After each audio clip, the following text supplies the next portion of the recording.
Hello, and welcome to the FM podcast. I'm Jen Fritz, and I run Fritz Media, a music publicity and digital marketing firm located in Vancouver, Canada. And this is episode number 3 of the podcast. So when I started this podcast, I wanted to provide some music industry knowledge while also serving up some of that music business gossip that we all love so much.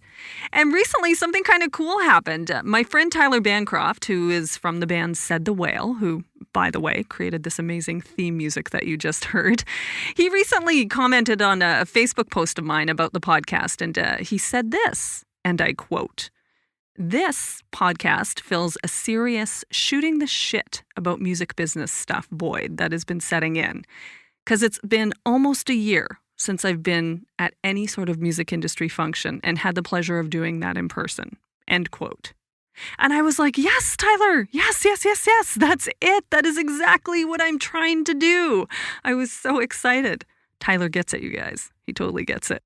And it's not just that. On the FM podcast, we plan to talk to as many different musicians and music industry professionals as we can in order to get a full view of this business, to hear about experiences that we might not have ourselves, and maybe to hear about parts of the industry that we don't work in and learn a little bit of something.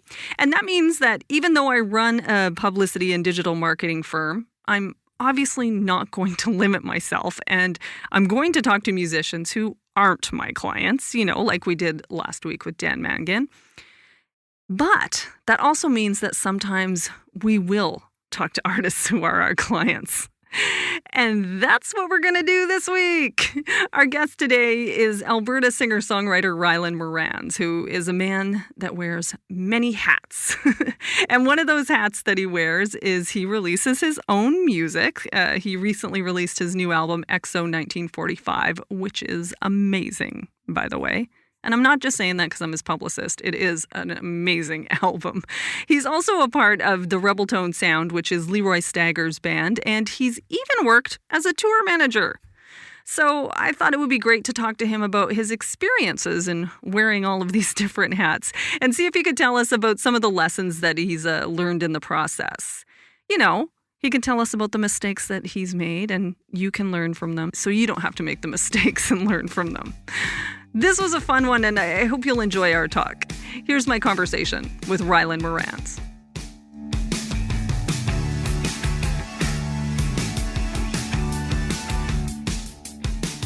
Hello, Ryland. How you doing? I'm well. How are you? I'm feeling okay. It's been kind of a crazy week, but and also I don't know if you're feeling this. When does it end, Ryland? I ask myself that every morning. I really feel like the novelty of all of this is wearing off, and it's just time to put it all to bed. Whatever we have to do to get there is I'm in. I'm just in. No, it's true. I feel like everybody feels like that right now. A lot of people that are just on their last the last end of the rope. I'm good. I've had enough now. Can we stop with this? Totally. Do you think societally we'll go through kind of a rallying where it's like a party rally kind of, where it's I can't possibly have another drink. And then somebody shows up with mojitos and you're like, I can have one more. I think one more is fine.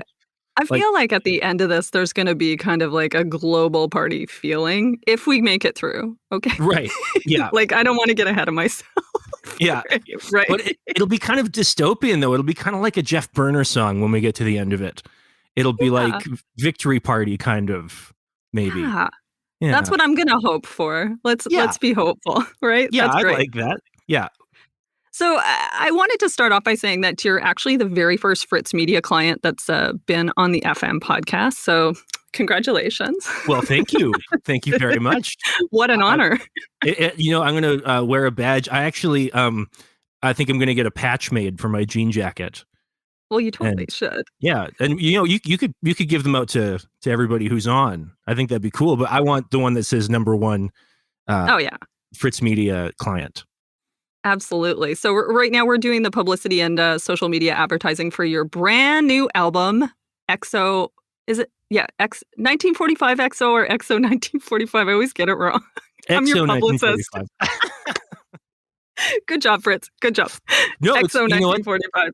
It's been right in every document you've ever sent out. So, I mean, yeah. And that's what counts, Ryland, isn't it? Absolutely. I'd say so.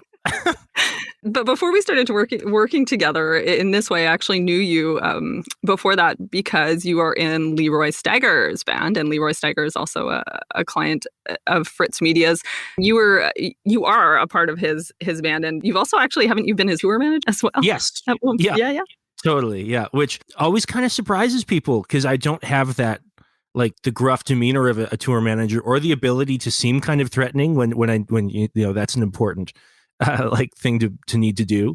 So, but yeah, I mean, Leeroy's been a real kind of hero of mine. Like, I was a big fan of his band long before I even actually met him. I used to work at Long and McQuaid here in Lethbridge, Alberta, and I'd walk to work listening to Truth Be Sold in my headset. I sound like an old guy on my Walkman. I'd listen to Truth Be Sold and like listen to those guitar parts and be like, man, I want to play guitar parts like that. That's crazy. And then I made my first record with him, and there was a piano song at the end of that record, and I only knew the 3 chords that were in that song. But he was looking for a piano player, and he hired me. So I had to kind of fake playing the piano for like a year. Amazing. And then ended up playing guitar eventually, and I'm more competent there. But well, yeah, that's good. Yeah, but he's a real personal and professional, kind of hero of mine, and it's really fun to play in his band. And tour managing, I mean, it's just part of the fun, I mean, if you're going to be there anyways, you might as well be sending the emails. No, it's totally true. Yeah, it's great. And that's kind of the reason that I wanted to talk to you, because you have worn many hats in this business. So I thought it would be kind of cool to hear about like what you've learned from an artist perspective, and as someone who like works in the industry as well. Like, I guess you are working as an artist, but you know what I mean. Oh, totally. Yeah. And I mean, that's kind of indicative of the whole thing these days, is to kind of make it as an artist. You have to be able to wear as many hats as you can, right?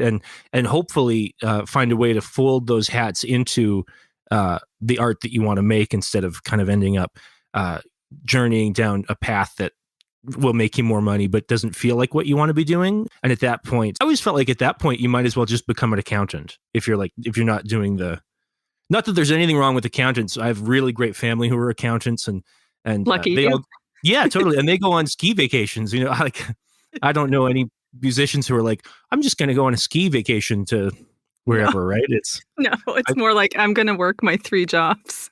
Totally. Well, and that's, my parents, who raised two kids straight into the art community out of Fort Macleod, Alberta, of all places to do that. They didn't give us any illusions about what we were getting ourselves into.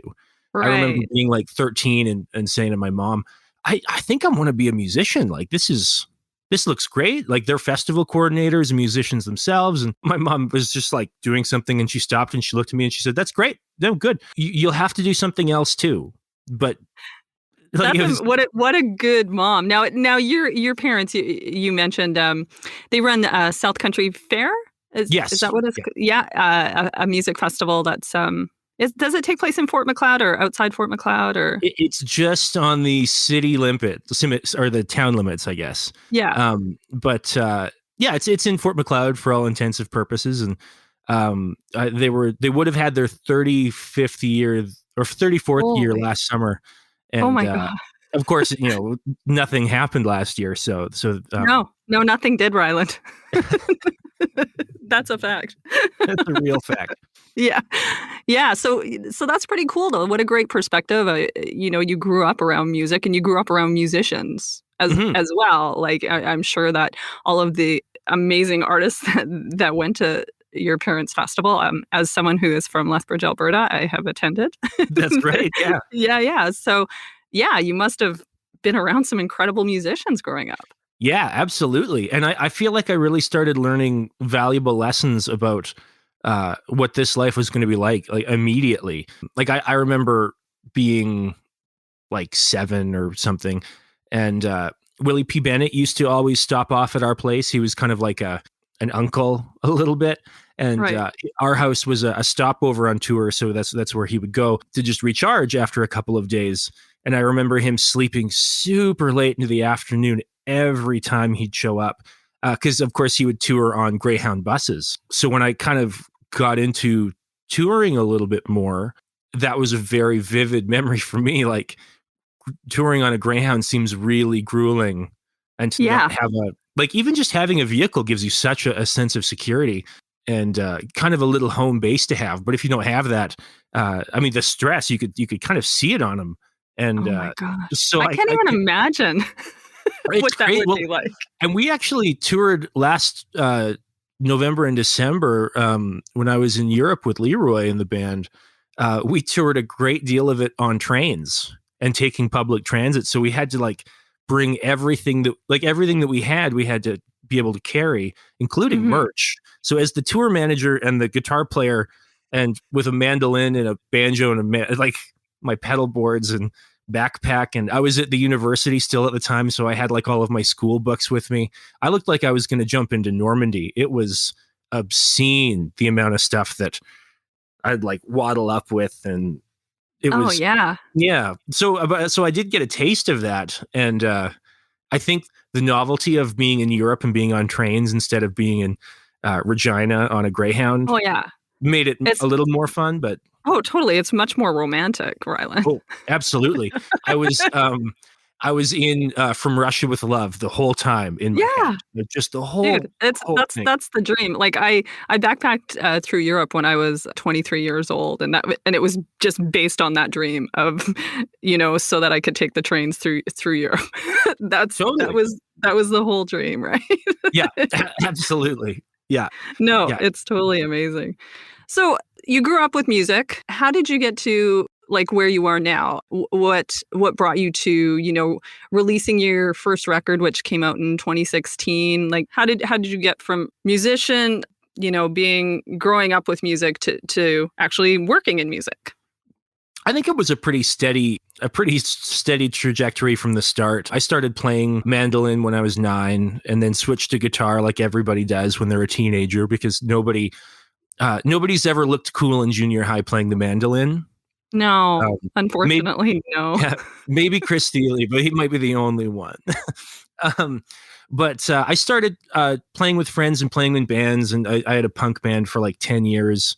And I just really, really pushed hard in my later teenage years to try to get into the scene. But what I didn't really know at the time, but what I wouldn't change, and I think what has really benefited me now, is that trying to be a punk band and a pop punk band in southern Alberta and in Western Canada, north of the 49th parallel, not in California, not in New York, not in England, and being a kind of punk that other punk bands, when they would tour through, would look at us and be like, "That's not punk. You guys aren't punk." Okay, guys.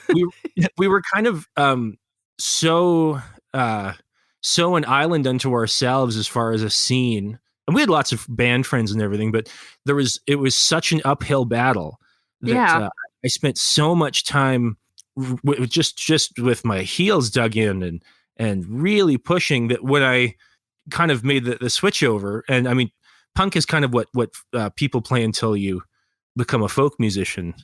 Yeah, that's generally, you're modeling yourself after Joe Strummer in some way, isn't everybody? So absolutely. And I mean, the Clash are still my favorite band, but as soon as I kind of made the switch, and I've always been a folkie, but as soon as the songs that I was writing started to innately change into that, all of a sudden it was like running in the pool versus running in the parking lot. It was so much easier to move. Songs just kind of fell out. And because I was such a fan of Leeroy, and because my wife and I, or my girlfriend at the time, but she's my wife now, we're living down the street from him, and I'd met him a couple of times just here and there. I sent him a message and just said "Hey, I'd like to do a record. Can we do a record?" And he said yes, which freaked me right out. You were like, what? And yeah, no, totally. And then the band on the record were Tyson Michael and Kyle Harmon, who are Rebeltone Sound alum as well. And we made this cool, fun record.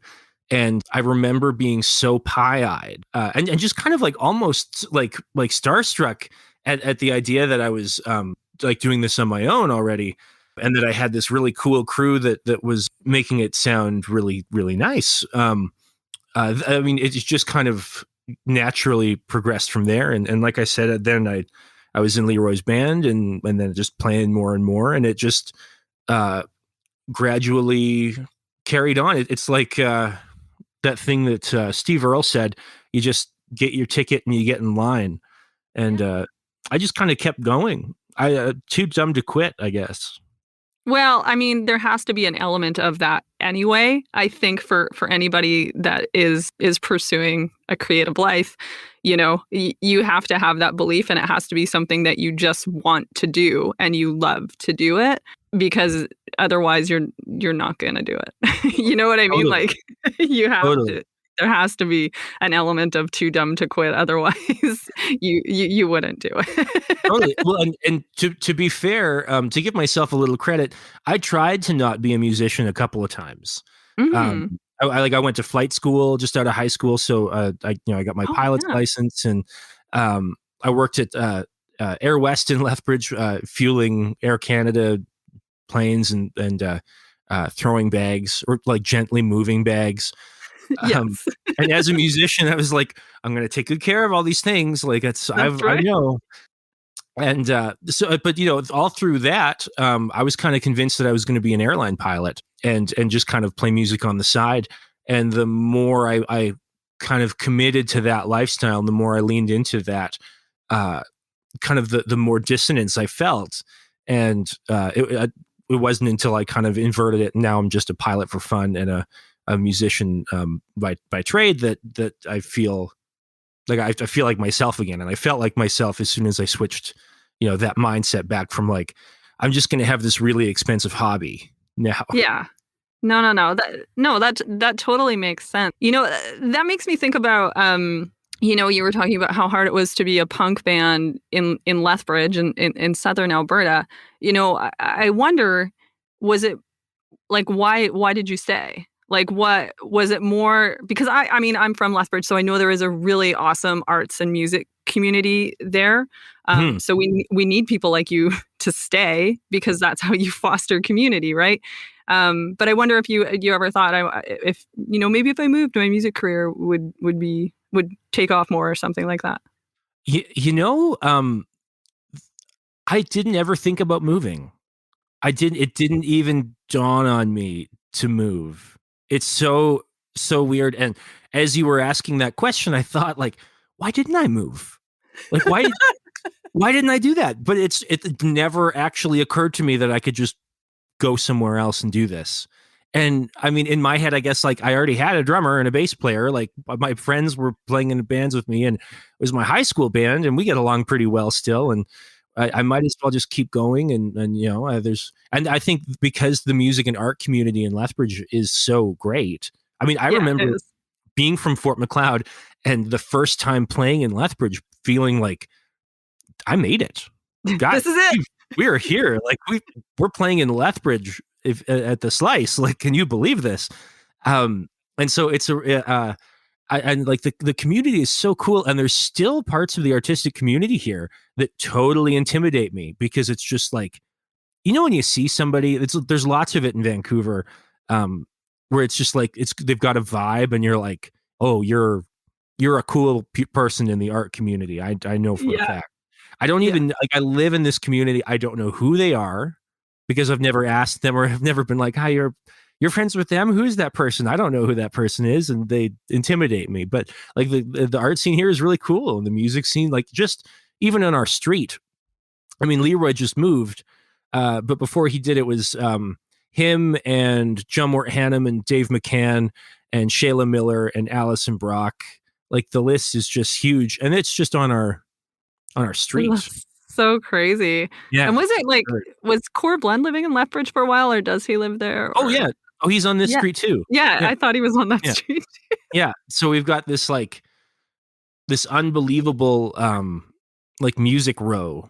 So yeah, I I didn't think love it. move because it was just like, I don't know, it's cool here. And there's no like other pop punk bands, so I guess we'll be I the one mean, for a while. I guess we're gonna do it. It's so funny.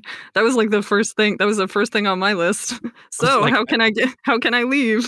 right. Well, by the time I got to Lethbridge, I had kind of left. Like I left Fort Macleod, and then I was like, oh, it was the equivalent of moving to Vancouver for me. No, that's fair because I grew up in Tabor, so Right. I do sympathize with that. Yeah, and I went to school in Lethbridge. So, yeah, and it did feel I felt like I was in the big city Totally. when I Totally. was there. We were actually really big in Tabor for a whole summer, our band. Oh, Yeah. well, that's, that's something, Ryland. Yeah. You can hang your hat on that. That's another thing. Like I couldn't just leave my Tabor peeps hanging, I had to stick it out. So just to like kind of bring this back to our big lessons learned theme, as someone who has been in the industry for the amount of time that you have and has done a lot of things, are there like any big like things that stand out that you learned that would maybe some musicians that are listening might find helpful? Totally. Well, I mean, I don't know how helpful, but I mean, a couple of aha moments I had specifically were just to like things got easier as soon as I just kind of started being myself and I stopped trying to be something. And it's really natural to have idols and there's still people that I want to play like and I still dress like I just got my first proper folk singer hat, like the Gord Downey. Yes. Like that's how you do it. Totally. And every folk singer, and I have like the jean jacket, like I certainly do look the part. So I don't know, maybe this is kind of a hypocritical aha moment, but the second that I stopped trying to think like what is going to be cool or what would probably sell to this direction, and I just started thinking, what do I like and what am I going to do authentically and properly, and then maybe I'll try to find the people who like that, find the others in that respect. And that was a big moment. I think another one too was kind of around how there's something to learn in everything, and there's really no such thing as a wasted opportunity or a bad, like people say like that was a bad show. I don't think there's such a thing as a bad show. I think there's good shows in the sense that they're easy and the feedback is great and everything is positive. And then there's shows where maybe they're not so good, but you learn something. It's a growing opportunity. And I really hang my hat kind of on the idea that there are moments that keep you in this business or in the industry or whatever you want to call it, because they're affirming and they feed your soul and your spirit. And then there are the times that are less affirming, but those are your moments of growth. So you're either growing or you're prospering.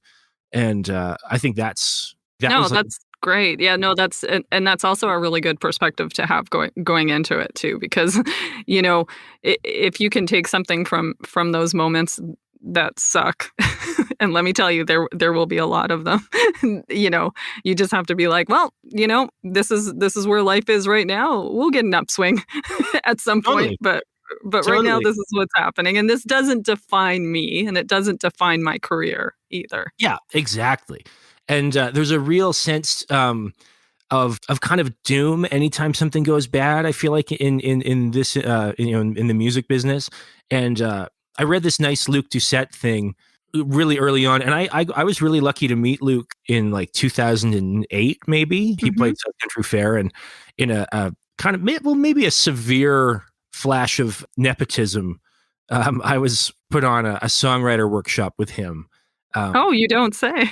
Yeah, it was very but it wasn't like workshop like they are now where everybody plays a round robin. It was like it was on a side stage and people just showed up and we just talked about songwriting, like the process of it. And something he said was that there was no people treat it like there's a big, and I'm horribly misquoting it. And Luke, if you hear this, it's not liable because it's not in print. If it was something about being like there's no such thing as a one opportunity, kind of like it's just a buildup of many opportunities, and if you blow something, then that's fine. And that was a really liberating moment because all of a sudden, not all of the pressure was off because people are still looking at you, and you're still going to look like a dork if you blow it. But the idea that you weren't winning until you'd lost, or if you lost once, you lose forever. That was a liberating moment. No, it's an important lesson, like just in life. I had somebody who I worked at a record label with say something like that to me, early on too, and it was just the phrase "on to the next," which is, the same idea, which is just, what, that campaign sucked. That doesn't mean I'm a horrible publicist. That just means that campaign sucked, and we will just go on to the next, and the next one will be great. And it's a great way to live your life because you can't be defined by these things. Totally. Yeah, absolutely. And it makes life really interesting too, because it makes failure more of an option in that it's a productive part of the process instead of a hindrance. Yeah, I like that a lot. Yeah. How about like any like touring advice as a tour manager? Do you have like something that you're like, don't do this, or make sure you're organized, or maybe just make sure you have a tour manager? Yeah. Oh yeah. Make sure you have a tour manager is a good one.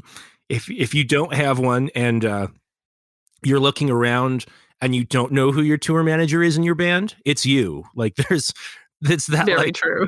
Yeah. If are you doing all the things? Then no, it's totally you. The last thing, my tour managing motto is the last thing that my grandfather ever said to me. And I was visiting him, and I should have taken this with maybe more weight at the time because, he was like in the hospital. And so every conversation was kind of like, this could be the last one. But we were talking about flight training. I was just in flight school and I was leaving, and he told me, Ryland, if you fail to plan, you plan to fail. And as like a, whatever I was, 19-year-old kid or something, I was just like, cool. Yeah. Thanks, Grandpa. I'll see ya. And maybe I should have treated that with more weight. I might have if I'd known that was the last conversation we'd have. But I think that would have made it weird for him, maybe. Like, I've internalized this a lot. Like, if he'd said that and I was like, that is so beautiful, perfect, that would have weirded him out. So I guess actually it went the way it should have. But that motto, if you fail to plan, you plan to fail, is the truest thing for a tour manager you can use. The amendment that I've made, and it's been, I started tour managing with Leeroy, so he kind of got to see like timid new Ryland, and then hopefully like tougher Ryland classic. Like one of the things that I've learned is it's okay to talk about money. I was really timid to talk, and John Mort Hannah would give me advice and say like, just try to be funny. Like I say like, hey, if you had a crystal ball, would you see some money in my future? And I thought, oh, that's funny. That's good. But I don't know. That's not my line. So I don't know if I'm going to use it. But it's like, it's okay to talk about money, or like when there's discrepancies and it's like, well, you need to provide a receipt or give us this money. The secret move I learned was to just keep saying that and then not say anything. Oh, that and just is a kind good of one. Yeah, like the Andy Kaufman of like, just make things uncomfortable for everyone. Totally. And then just like, yeah, well, I need a receipt, or we're gonna need that money. So yeah, see how like, and you just, if you just don't break, then they break, and then you're like, okay, thank you for the money. But just give me the money. Yeah, exactly. The one amendment to fail to plan to fail is that works half the time, because like tour management seems to be like plan every detail as well and as thoroughly as you can, and then be prepared to throw that plan out and improvise at the drop of a hat at all times, because you just never know, right? You're planning for every eventuality. You kind of have to be like a chess grandmaster, in a way, but I'm not that. I'm a severe B-type personality. I think I drive my wife nuts a lot because she's like an A-type personality, school teacher, that has like everything has a place, and we have a very beautiful house that she is like curated, and I just feel lucky to walk in here, in lots of ways. Yeah. And then I just make a big mess. Like I'm such a B type. And so trying to keep things organized is a bit of a struggle. And so the improvisation. I think like with working with you that you're great. Yeah. And I am an A type, as I'm sure you know. So, yeah, I mean, I work with artists that are not quite as organized, but you get back to me, you provide me with the email interview answers on time. You're not late for your interviews. Yeah, you're fantastic. Well, there you go. Thank you. Actually, I'm on my best behavior. And it's not that I won't keep doing that now that we've worked together a bit, but I did hear like early on in my old and before I move on, thank you. That's a very nice compliment. I really appreciate that. You're welcome.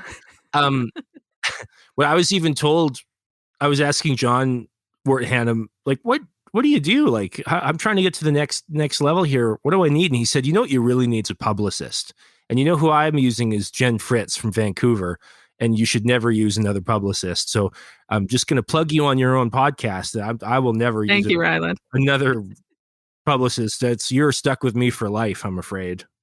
That's John Worthannam. Like I think I should give him money for the amount of people that he sends my way. And I do appreciate that. I mean, a lot of our business is referral, like client referral. So yeah, we always appreciate that. Well, and I'm happy to be stuck with you for life. So that's good. Fine. Excellent. Well, and if you thought that he was going to refer a bunch of people, you're going to have to. Oh, amazing! You're going to have to put me on the website as like the referral. We'll give you a little cut. Junior VP of referrals. Yeah. Oh my gosh, I love it. All right, well, I feel good. I feel good about this. I feel like you've given enough lessons for people. I feel fine. You feel good? I feel really good. Yeah, absolutely. I'm just lucky. I feel lucky to be here. So everything beyond saying hello, this is really nice, has been, just extra, like a bonus. All right. Well, I think then that we'll move on to our next segment, which is fresh content. Now, every week on the show, we discuss our favorite piece of music content for the week, and we always like to start with the guest. So, Ryland, what do you got for us? So my favorite fresh content right now is actually C.R. Avery's new unreleased film that he's been working on for the last, 18 months or 2 years or something. But I've always loved him as an artist. I think he's this like wild, consummate professional, almost in like an Andy Kaufman way, where there's just no pretense. It's just all raw emotive experience, and his film is exactly that. I haven't seen the final cut, but I think that when it's out and it's able to be viewed in the way that it's meant to be seen, it's just going to be a stunning pice of art. Amazing. So and do you know when it's coming out? I don't. I think he was booked to do, and he's not paying me for this, by the way. I'm not his publicist. That would be awesome. He was booked to do some like a film festival circuit. I think like he had some films up, and so I think it was supposed to come out last spring, kind of when the world stopped spinning. Yeah. Right. So best laid plans. I'm sure it'll be out in the future. So totally. I guess pay attention to C.R. Avery's website and socials, and you will probably know what's happening. or just come find me, because I haven't stopped talking about it. So well, that's great. Yeah, let me know. I'll tell you. Yeah, I'll tell everyone when it comes out. Amazing. What's your thing? Oh, thank you. Well, thanks for asking, Ryland. Oh, you're welcome.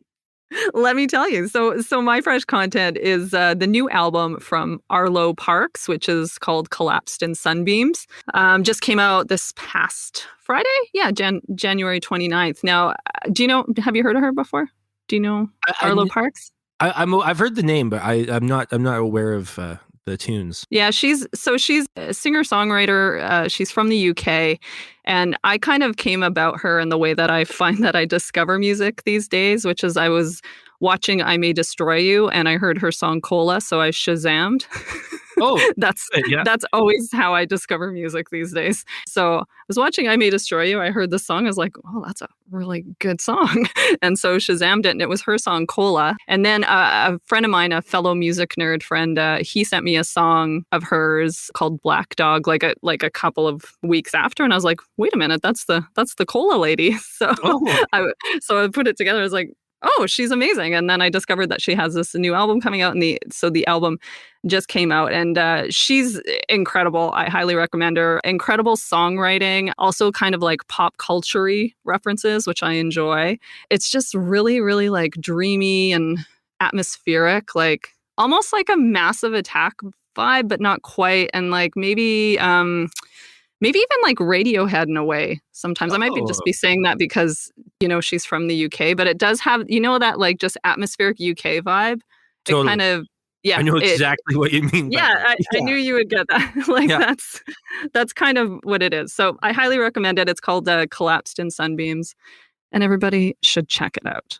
Well, anyway, Ryland, thank you so much for joining me and for being the very first Fritz Media client or artist on the show. And right now is when I always say, is there anything you want to plug? And as your publicist, I would think that there would be something that you would like to plug. So yes, I have been advised that it's now a good time to plug that I'm actually playing the Block Heater Festival in Calgary this year. Yes. So that, yeah, I'm so excited. I'm such a huge fan of Calgary Folk Fest. Block Heater is such a wicked festival. It's all online this year, which, is understandable. It's just I just feel lucky that something is happening and I get to be a part of it in any respect. So I'm at Block Heater. It'll be what month is it? I almost said July. It's February. It's February 16th. February 16th. It starts February 16th. Yeah. Yeah, totally. And I think I'm the sacrificial lamb artist. I think I'm on at 7 p.m.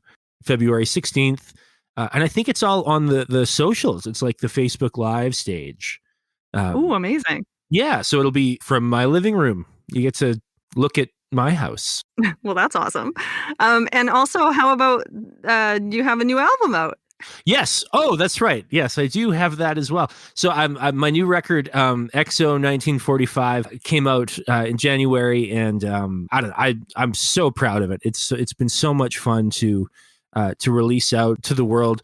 And yeah, I mean, you can get it on all the streaming platforms. You can, if you buy a vinyl or a CD copy, it comes from my basement. I will mail it to you personally. You can get those on rylandmoranz.com or on Tonic Records, who Tonic and Kate Waddy, my manager, have done such an amazing job putting this record out during a global catastrophe. And you as well, Jen. I mean, have done an amazing job. We did. We were a good team. Yeah. We made it happen, Ryland. We made it happen. And yeah, it's getting such positive response. It's such a great record, and I'm really happy that people are hearing it and are appreciating it as much as we are as well. So totally. Well done, sir. Thank you. Well done, you as well, and thank you, Kate, and Todd, and everybody. Yeah, we always thank Kate Waddy. Yes, yeah. She's the mayor around here. Awesome. Well, thanks again, Ryland, and bye. Thank you. See you later. Oh, man, it was so good to talk to Ryland. What a good talk. It was so good to talk to a fellow Lethbridgian. I think that's what we're called. I have no idea, but that's what I'm going to go with. Anyway, I really hope you enjoyed that talk with Ryland. Thanks so much for listening to the FM podcast. And if you like the show, please tell your friends and give us a rating and review in Apple Podcasts.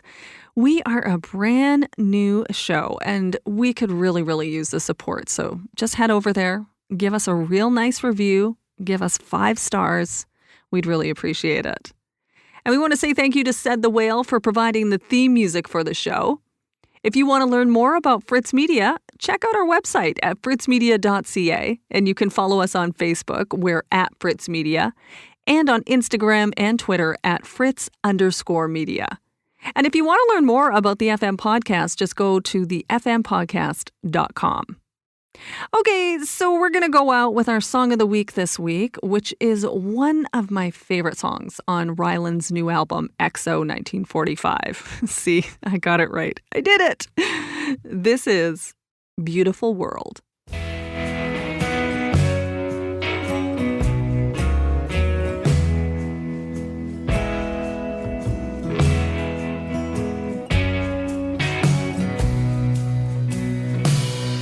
Where the sun comes up on the far side of town, by the grain elevators and tracks,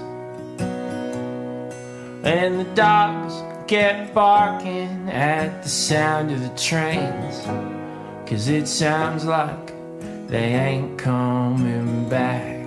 But when the wind gets blown, hold on to your hat. It blows so hard you stand laying down. Bends all the trees, blows the dirt to the sky, and gets all the nice folks turned around. But oh my darling, oh my stars, oh my golden blonde curls, in the strangest places, in the hardest of times, it's a beautiful, beautiful world.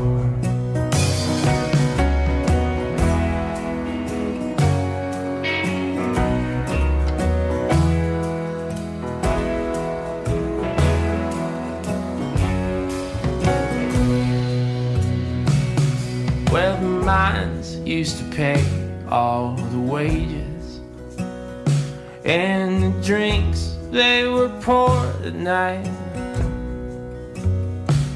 But when the well runs dry, you can't bet with a dollar you can't hold with all of your might. Now there's old broken windows, there's a single lost shoe, there's a stranger who says hello.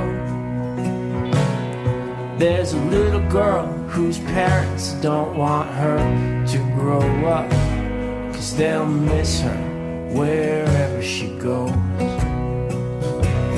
But oh my darling, oh my stars, oh my golden blonde curls, in the strangest places, in the hardest of times, it's a beautiful, beautiful world.